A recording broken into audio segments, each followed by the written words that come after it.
It's one of the big movie hits of the year. Sanju, starring Ranbir Kapoor, is a huge commercial success. The film is based on the life of actor Sanjay Dutt. In particular, it looks at his alcoholism and drug addiction, the charges that he faced in the 1993 Mumbai bomb blast, his arrest and acquittal on terror charges, and his conviction for possessing illegal arms, and of course his release. But while the film is a big box office success, critics have panned it for glossing over some uncomfortable truths about Sanjay's life and essentially turning it into a propaganda piece. So the question is Bollywood ever going to be able to make an honest biopic? Joining us on NDTV this evening, we have author and film critic Anna Vetikar here in the studio with us, film critic Mayank Shekhar also joining us tonight, and Suhail Seth is with us this evening as well. And let me first take this question to Anna, because you wrote a very interesting piece in your review of the film saying that Ranbir Kapoor is absolutely superb in it, but you're calling it a startlingly dishonest Sanjay Dutt biopic. Why? Because I think that it's very disappointing that a filmmaker like Raju Hirani, that one takes somewhat seriously, should allow himself to be used for a PR exercise for Sanjay Dutt. Or maybe he wasn't allowing himself to be used, maybe he was a willing party to this. But the fact is that there are many uncomfortable truths about Sanjay that are glossed over, that are completely skipped. And what they do show about him, the flaws in Sanjay Dutt that they do show, for instance, his womanizing ways, his alcoholism, his drug addiction, anything he does in the film, it's blamed on someone else. Everything everything he does in the film, in the finale, in a song, is blamed entirely on the media.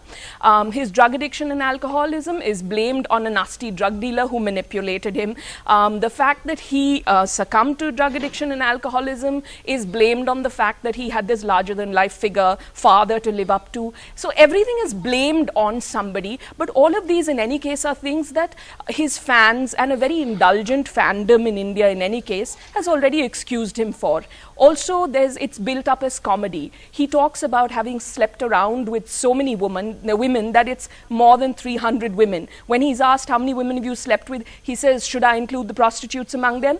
And then he says, okay, not counting them, 300 plus. And there is a certain casualness and a trivialization of the discussion on women. But what is far more disturbing than the commodification of the flaws that they do show, or the sympathy they try to build up for the flaws that he possesses that they do portray, is the way they erase certain aspects of his. For instance, they show him acquiring firearms during the in the 1992-93 period, for which he was ultimately arrested, the unlicensed firearms. They project it as Sanjay, a protective brother and son, was trying to protect getting his them family. for his family. What they failed to mention is that while Sanjay did admit to having acquired those unlicensed firearms, he had initially also admitted to the police that he already possessed 3 licensed firearms. So let me take your initial comments. This is a convenient. These are inconvenient truths that they have missed out in the film. Suhail, what do you think? Do you think that Bollywood tends to brush inconvenient truths in biopics under the carpet? Have you seen the film? What do you think?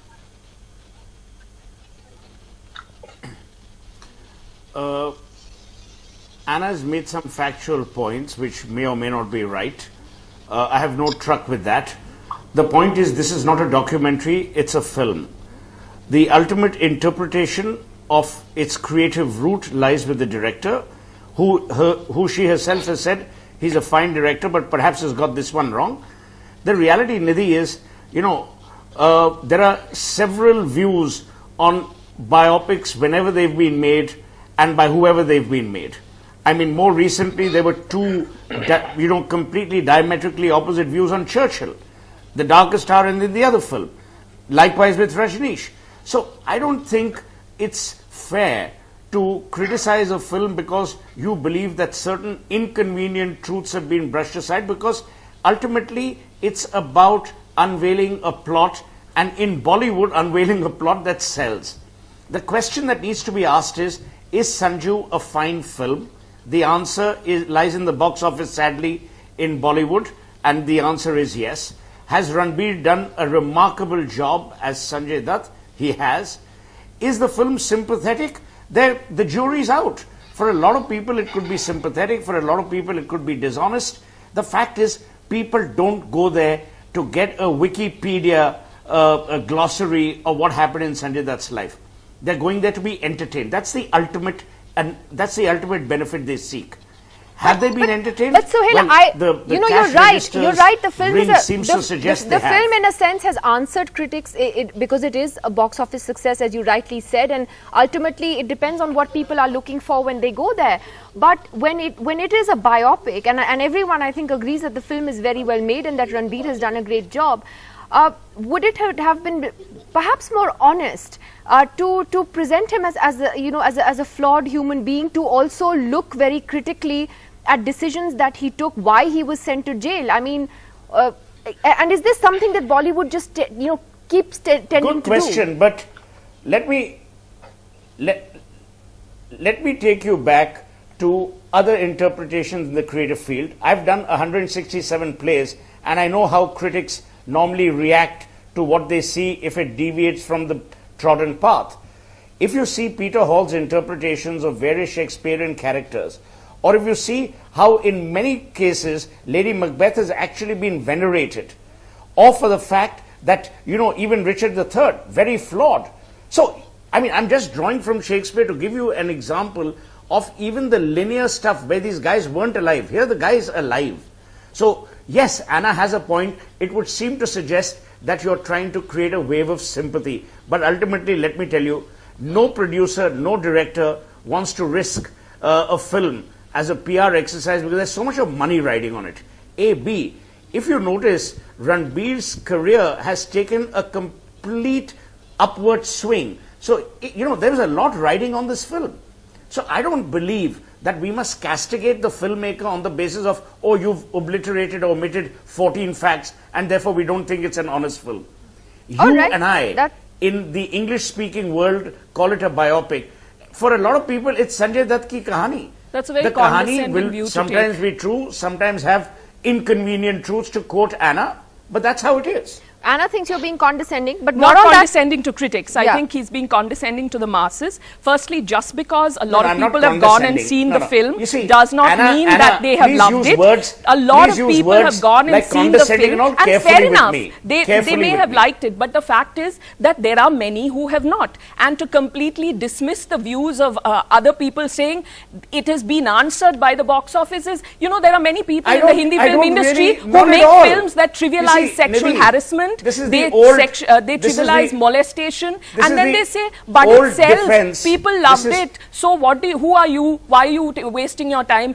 I'm not talking about a mathematical formula and saying 10 facts were there and 4 were not. I'm saying this is a very well... that and then I come to Mayank. Yes, so let me just finish what I'm saying. I'm saying this is a very well strategized PR exercise. I said it's a cleverly made film. I didn't say it's a good film. Because when a film lies, it cannot be called a good film. Of course, whether the definition of good will vary from person to person, but it's a film that is very strategic in the facts it erases. For instance, it does not at length show you the relationship between Sanjay and his sisters. It completely erases the sisters. They are there, they have no dialogues. Absolutely. What he doesn't show is that actually the filmmaker doesn't show that he has a very difficult relationship with his sisters. It's been publicly difficult. You wrote about that as well. Let me get Sohail to answer, and then Mayank, who's been waiting patiently, I'll come to him. Sohail, should a film like this trivialize the serious charges that Sanjay Dutt did face? Because he did face very serious charges, and did this film,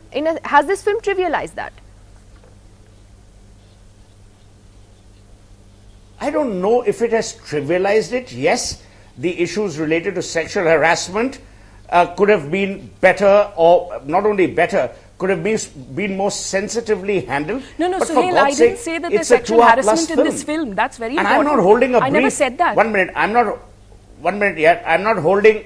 Anna, I didn't interrupt you. So no, but Sohail, I did not say there's sexual harassment in this film. That's a huge allegation to claim I made.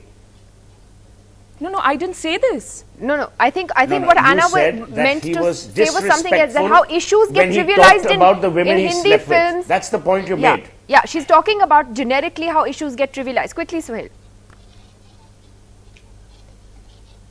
Yeah, so all I'm saying is that the ultimate arbiter in all creativity are only two people, the creator and the viewer.